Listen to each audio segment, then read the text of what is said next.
con Fanny Vega para hablar de política, producción y trabajo y para hablar de esto que está sucediendo en la coyuntura, en la disputa entre el Estado argentino y los fondos buitre, hemos invitado a un economista joven, el licenciado Mariano Kestelboim, que es economista independiente, economista, docente universitario, un agudo analista de la realidad, diría. A veces un poco rebelde frente a la lectura tradicional de la economía. Bueno, gracias por estar aquí en Política, No, Producción y Trabajo. Gracias a ustedes por la invitación. No sé si pintábamos un escenario más o menos aproximado a lo que está sucediendo en la realidad, cuando hablábamos de cuál es el trasfondo de la especulación del capital financiero frente a las economías productivas. Sí, estoy totalmente de acuerdo con ese planteo. Claramente el capital productivo dejó de dominar la esfera de negocios internacionales a principios de los años 70 y cuando comenzó a cobrar relevancia el neoliberalismo a mediados de los años 70 en Argentina y a nivel global, el capital productivo dejó de lado, se quedó en un segundo plano y el capital financiero comenzó a dominar las relaciones de poder internacionales y hoy la presidenta de la Nación lo llama anarcocapital financiero. Claramente estamos en un capitalismo muy ¿Salvaje? Muy salvaje, que no hay unas desigualdades muy fuertes entre la riqueza y la pobreza, los desarrollos productivos, ya a la medida que fueron trasladados a China, han perdido valor y lo que ha generado cada vez más valor son las actividades financieras, comerciales y sobre todo la especulación. Todo lo que tenga que ver con la especulación ha ganado mucho espacio en la economía global. Hubo un pensador de la sociología, de las ciencias económicas hace tiempo que se llamaba Hobbes. Y Hobbes definía al capitalismo salvaje como diciendo que el hombre es el lobo del hombre. En este caso, los fondos buitre son el lobo de la economía moderna en el mundo en este momento. Es una expresión de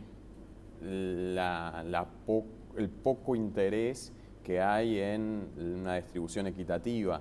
El caso de la Argentina es muy concreto. La Argentina había pactado con el 92,4% de los acreedores unas condiciones de pago, con aquellos acreedores soberanos, tanto del Club de París como el Fondo Monetario Internacional, que es una organización de países, o el Banco Mundial, había acordado el pago íntegro y con los acreedores privados en un acuerdo había logrado un 94% de aceptación.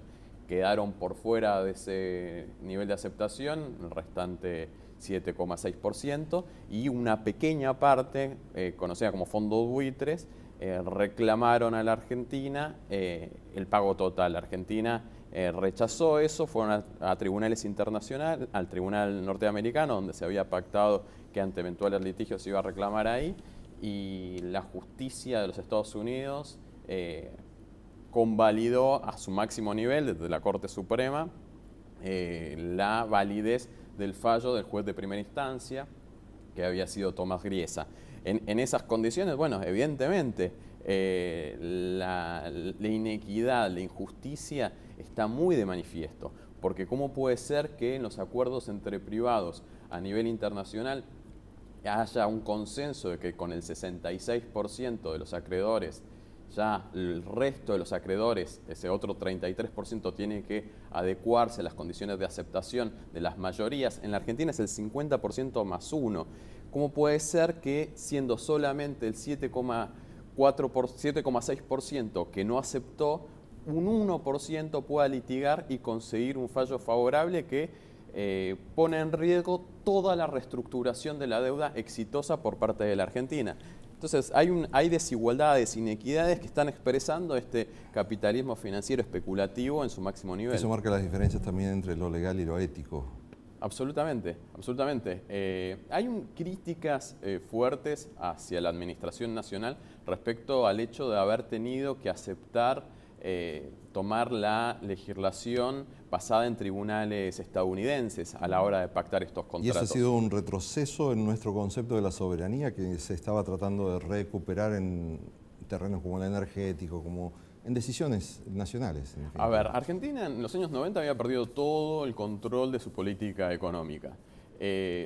después de la devaluación fue consiguiéndolo paulatinamente y este hecho revela que no consiguió la plena soberanía.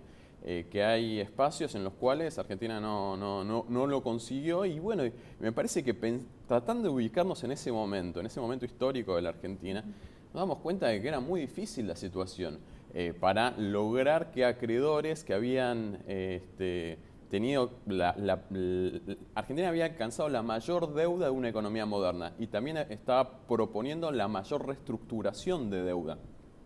En unas condiciones en las que Argentina, por ejemplo, en ese momento exportaba menos de la mitad de las exportaciones que hoy tiene. Exportaba alrededor de 36.000 millones de dólares cuando se empezó a analizar el canje de deuda a mediados del año 2004. Más o menos. Argentina tenía más del 40% de su población por debajo de la línea de la pobreza. Tenía una tasa de desocupación del 13%, incluso más a principios del año 2004.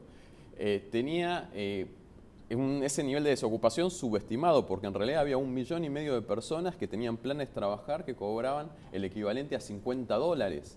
Hoy el salario mínimo está por encima de los $400, como para tener una idea de la situación en la cual Argentina atravesaba en ese momento. Entonces, en esas condiciones, poder imponer tribunales locales frente a la mayor reestructuración de deuda de la Argentina era muy difícil, o íbamos a tener que pagar tasas de interés altísimas que no le iban a ser sustentables y los plazos tampoco iban a ser sustentable la viabilidad económica que necesitaba la economía en ese momento. Pero entonces, cuando se ve de modo tan duramente crítico desde la oposición la política de reestructuración de deuda, ¿se está haciendo injusto con los resultados de esa política de reestructuración de deuda si es que ha logrado aumentar, por ejemplo, el 90% el Producto Bruto Interno? A ver, en 10 años. Es increíblemente injusto.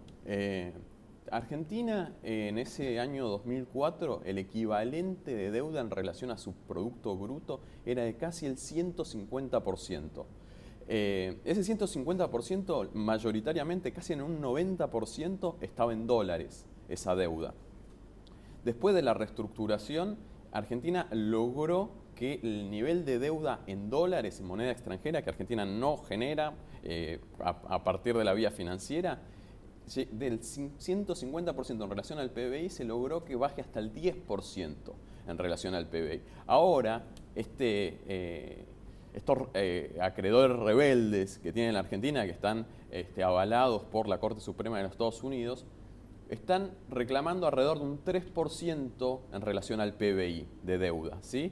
Entonces, la deuda de la Argentina podría llegar a ascender alrededor de un 13% en relación al PBI en dólares, un 13%. Recordemos que en 2004 estaba en torno del 150%. Entonces, me parece que el canje, independientemente de esta cuestión, ha sido muy exitoso y ahora la principal cuestión es que a partir de la normativa del stay, de la medida cautelar que en su momento había puesto el juez Griesa, la vuelvan a poner, como el pedido que recién acaba de hacer el ministro de Economía al juez Griesa, que vuelvan a poner esta medida para evitar que el resto de los acreedores que accedió al canje no litiguen en contra de la Argentina para acceder a las mismas condiciones.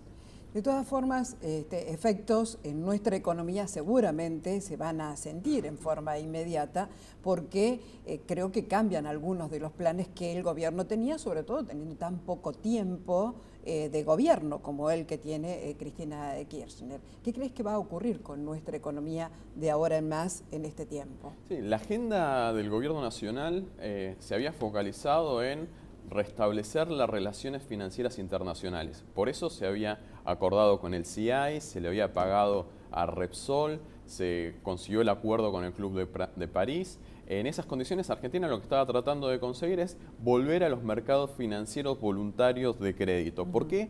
Porque la economía argentina, como había dicho Ricardo anteriormente, creció cerca de un 90%. Ese crecimiento con una estructura productiva que fue desmantelada originalmente en los años 70, pero después profundamente destruida en los años 90, no se recuperó plenamente. Y muchos insumos que se consumen en la Argentina, muchos bienes finales y sobre todo la maquinaria, es importada. Todo el desarrollo energético también requiere muchas importaciones. Entonces, en ese contexto, Argentina, si quiere seguir creciendo con un mercado interno que prácticamente se duplicó en relación a la crisis de 2002 y es un 50% mayor que el pico del año 98. En ese contexto, para poder crecer fuertemente, necesita capitales financieros, necesita dólares para crecer.